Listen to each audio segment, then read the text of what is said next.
Good afternoon to all. I hope you had a good lunch. I did. Before starting, I would like to thank the help desk for giving the opportunity to present this case. And I think I find this kind of initiatives important to exchange some technicalities, and it's always a privileged space to discuss and to find good practice to apply across the member states. And of course, I would also like to thank the organization of this event here in Sicily. So, for those who didn't hear in the morning, my name is Magda Porta. I'm Portuguese, and I'm here in two qualities: as a core team member of the evaluation help desk, and right now as the presenter of this case study. So in this presentation, I will try to give an outlook about the evaluation which is being carried out in the RDP for the ex-post evaluation for the RDP in Açores. Please note that this is not an in-depth presentation. I'm not going to present one or two methods. I decided to make a presentation in a more comprehensive format. Nevertheless, if you have any doubts or if you need further clarifications, I will try to clarify them at the end. I will begin by giving some information about the region and the RDP. Then I will explain the evaluation approach and respective methods, tools, and data collection. I will give also as well a specific example. After this, I will talk a little bit about the strengths and weaknesses of the method used or the approach used, and the lessons and recommendations on the application of these methods. Then, to the open issues to be discussed, I will need your help. So, as many of you, if not all, know that Açores it's an archipelago with the 9 islands, and it's located in the middle of the Atlantic. So it's an outermost region, and most handicaps arise from that condition.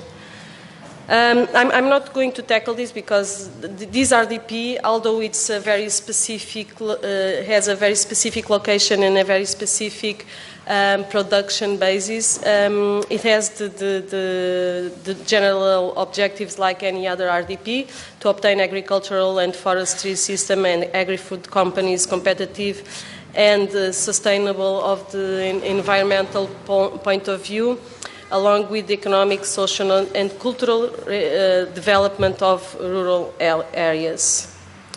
So about the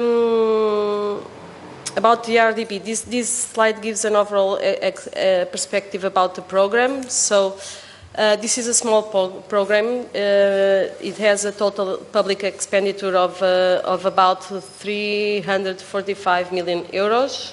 It implemented 14 of the 20 measures foreseen, and 72% of the financial execution was concentrated in these 4 measures.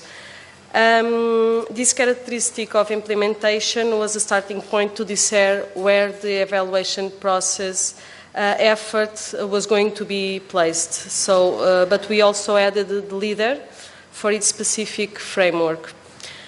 So at this point, the evaluation team has finished the fieldwork, and it's developing the further analysis.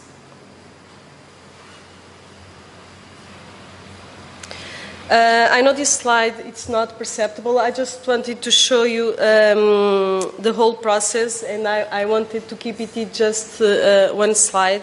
So on the left side, we see the inputs.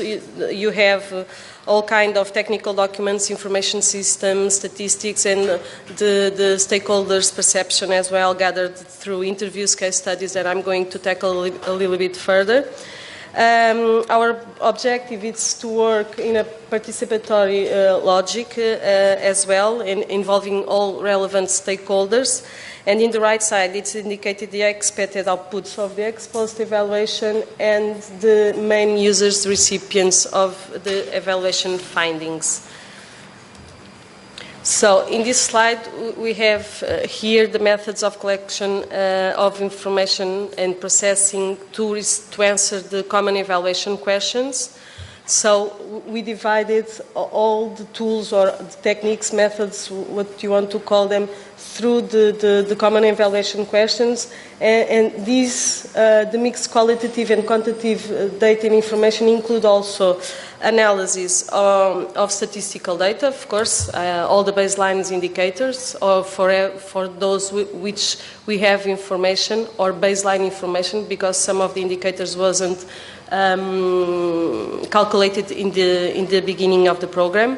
We have the counterfactual analysis through the FADN data. And we are doing, developing an analysis of the accounts and financial reports on the beneficiaries of the measure 123 from the agri companies. So the limitations or the overview of data availability at RDP level, we since the beginning of the program, we are always fighting with the insufficient disaggregation of the statistical information. It's autonomous regions, so many of the macro indicators are calculated at the national level. In existence of baseline information that I already referred a little bit earlier, unsatisfactory data from FADN, and lack of systemized data on the contribution of the support granted to the program's objectives. So the data is just gathered.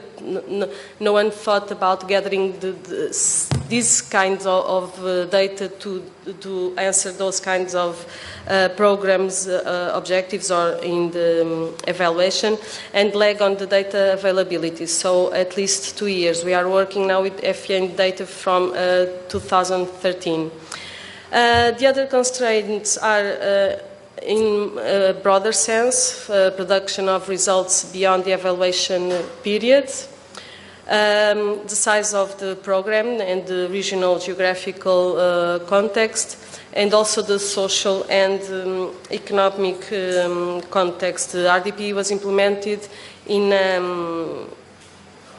a context of concern about the economic situation, and we had the aggravation of the milk sector crisis.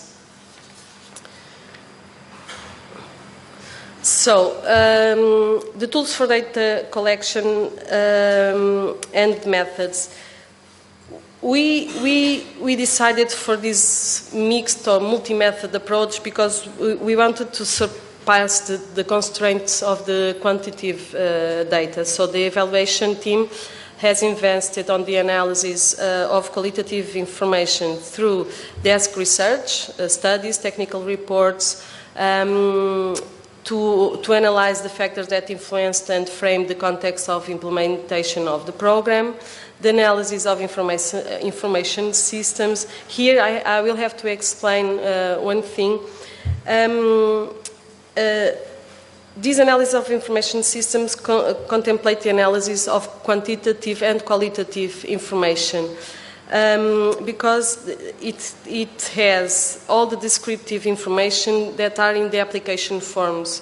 So we can't say that this is quantitative data because they don't correspond to the reality. It's like expected results, not the results itself. So through interviews, we covered a range of regional actors in order to obtain contrasted views on the implementation of the program and its results and impacts. So the information collected through the interviews, it's analyzed through a simple grid of reading and more interpretation common to all interviews. What we do is we decide on the criteria, for example, the relevance of the measures, the coherence between the measures, the complementarities and synergies with other policy instruments, and after doing the work with some of the interviews with the stakeholders, we have team meetings. We have lots of team meetings. It's not just go and do your work, but we gather a few times, yes. A lot. So we also have done some case studies, in-depth analysis of quantitative and again qualitative aspects. Together with the managing authority, we selected some cases to study through a set of criteria, and we had a concept of bunch or chain. I don't know what it's called in English, but in Portuguese it's like when you have the grapes. So for example, covering production and processing, or production, the environmental effects, which was very useful to find and interpret the results and to analyze the measures and its complementarity.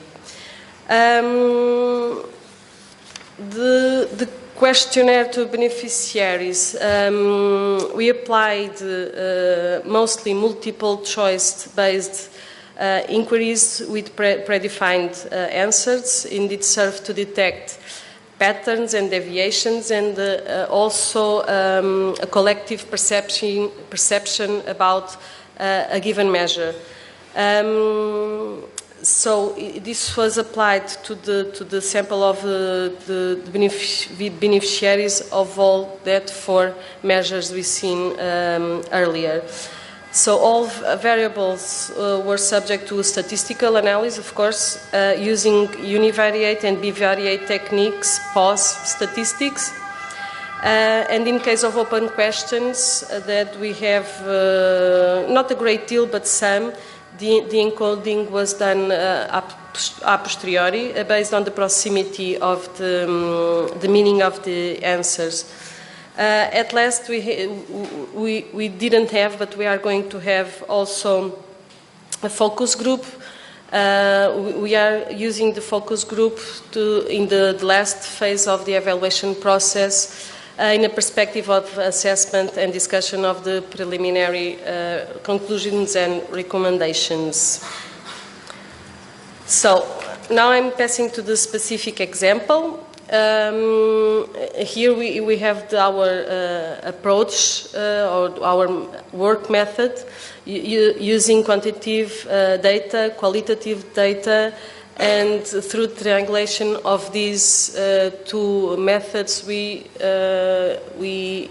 have the evaluation output or the main findings. So, as mentioned earlier, we carried out a counterfactual analysis in the measure of the modernization of farms, despite the frail data we had access to through FADN. So, keeping in mind this is a preliminary data, the main findings of this analysis was that it expressed worse results for the RDP beneficiaries than other farmers in every indicators used. But again, this is preliminary. I don't want to, Fernando, please don't go just to the commission, look at the results. No.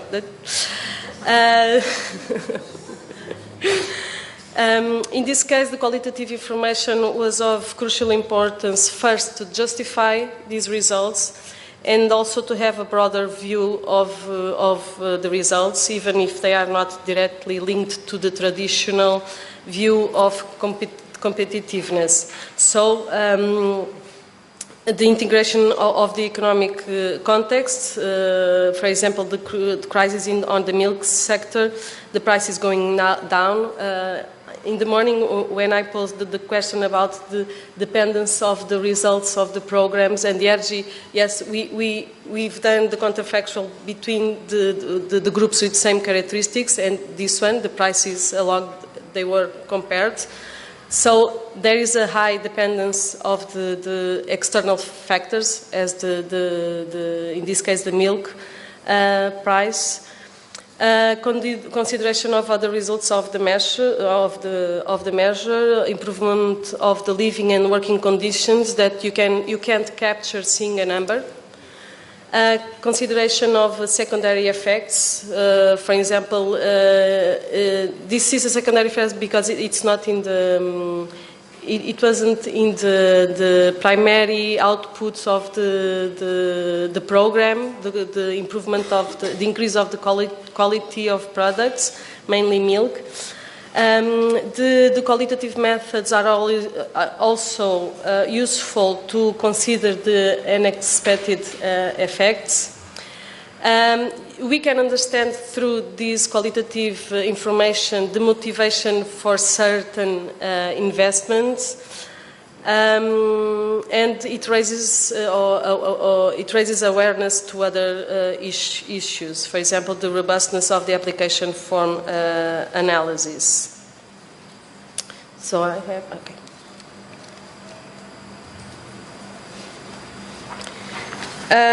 So. One of the recommendations will be to reinforce the efforts of compromise between the objectives of the approved investment projects and the specific objectives of the RDP through the assignment of priority to the selection of projects that fulfill conditions of greater technical and economic sustainability. That didn't happen in the previous programming period. Sorry. So we have here the strategic recommendation of better targeting of the support by that increased selection of the investment projects. To finalize my presentation, I have a few more slides, being the first about the strengths and weaknesses of the method used.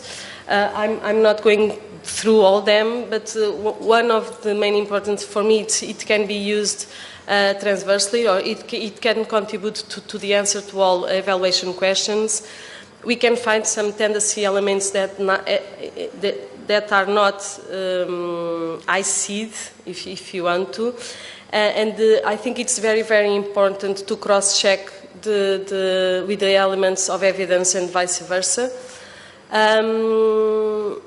I just mentioned justification of results, and for me, one of the most important as well, it's the involvement of stakeholders in the evaluation process. Through this method, you can involve all the stakeholders that the quantitative approaches that doesn't do. And for me, it allows a very robust evaluation in the main findings. So the limitations of these methodological approaches, the time-consuming and costly, because we are in every case studies, in every interview, we are present, physically present.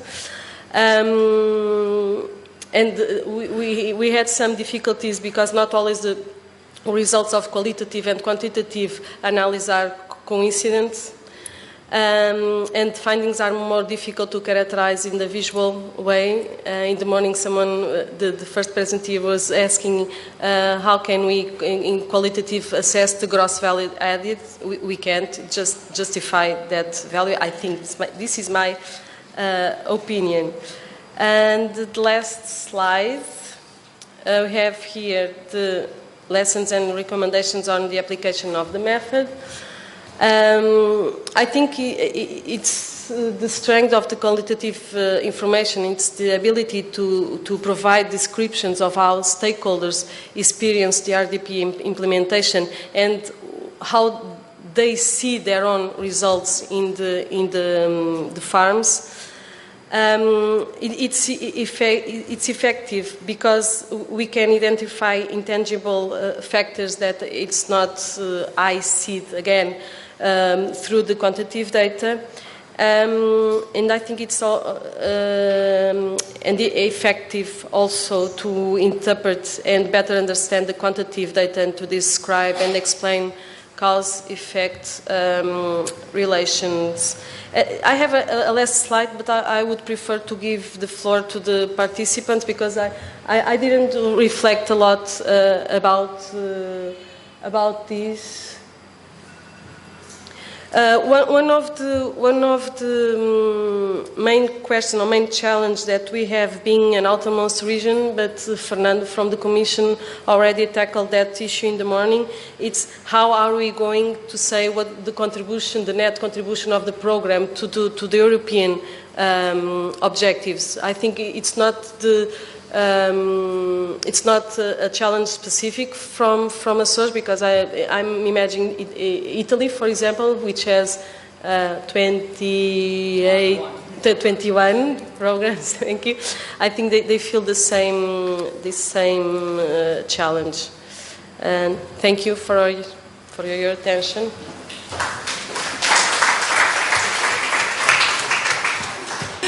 Okay, I'm Elena Pisani, University of Padua, here in Italy. I really appreciated a lot your presentation, and I totally agree on the importance to integrate qualitative and quantitative methods in the evaluation process. One thing that I needed to, there are many things to ask, but one thing I needed to understand in a better way. This morning we have seen quantitative methods focus on results and impacts, okay? Results at the level of beneficiary and impacts on an aggregate level. So I think this subdivision is very clear and very useful, and I would like to see also if from the point of view of qualitative data that you are managing with the evaluation, you can keep these two different levels. Qualitative information at the level of beneficiaries and qualitative information at the level of impact. So I would like to know which is your experience from this point of view, and how have you managed the issue in order to integrate the information in a better way. Thank you. Yes, one important challenge always is what do you do when you use mixed methods, quantitative and qualitative, and the results do not coincide, as you said. It's not a question addressed only to you, Magda, but it's an open question, because all of us here have been faced with this problem, and many people may have different types of solutions to that. I have one question to your data, because you said you had some problems with this FADN, which was problematic. Why haven't you tried to collect quantitative data using survey? Actually, we have this experience. I had this experience in many countries where, for instance, programs were run by the World Bank, and actually we did surveys, and we were able to collect all necessary information from surveys and then to run advanced quantitative approaches, right? And I think that this is just good solution. You don't have to, make a survey with a couple of thousand of farms. It's not necessary. It's sufficient that you have some relation between beneficiaries and non-beneficiaries. Usually the pool of beneficiaries should be smaller than non-beneficiaries if you want to run this matching. So this is one issue. And the second is, in your slides, in your presentation, on one page I saw that you compared farms with RDP and without RDP. Do you have this? You have this figure. Yes, this one. No, this one, yes. You have the gross value added and with RDP and without RDP. Have you matched here this with and without, or there are just the beneficiaries and all non-beneficiaries? This is beneficiaries and non-beneficiaries. Not matched. No, they are matched. This is just a representation of our findings. We had matched from all kinds of. We did all kinds of matching: the size of farms, the type of investment. We tried gender. We tried structures of ages. We tried anything, and the results are always like this. That's why I presented without any values or anything. Yeah, but you should mention this match. Okay, but this is not the focus of my presentation, because yes, I understand. I'm personally not doing this. We have an expert on this economic, more economical approach from the FADN. So I'm not sure I've answered your question. No, this was for understanding. But then you see that results are negative for RDP, yes? Yeah. In all cases. All cases. So it means that you should apply really qualitative methods after running such a exercise. You should apply qualitative and ask why this could have happened. That's yes? what we are doing. Yes, and answer is. I mean, have you received satisfactory answer from the qualitative analysis? Yeah. Okay. For the first question about results and impacts in this region of within the context of this RDP, I think we will be able to do it because it is concentrated on a main sector, the milk sector.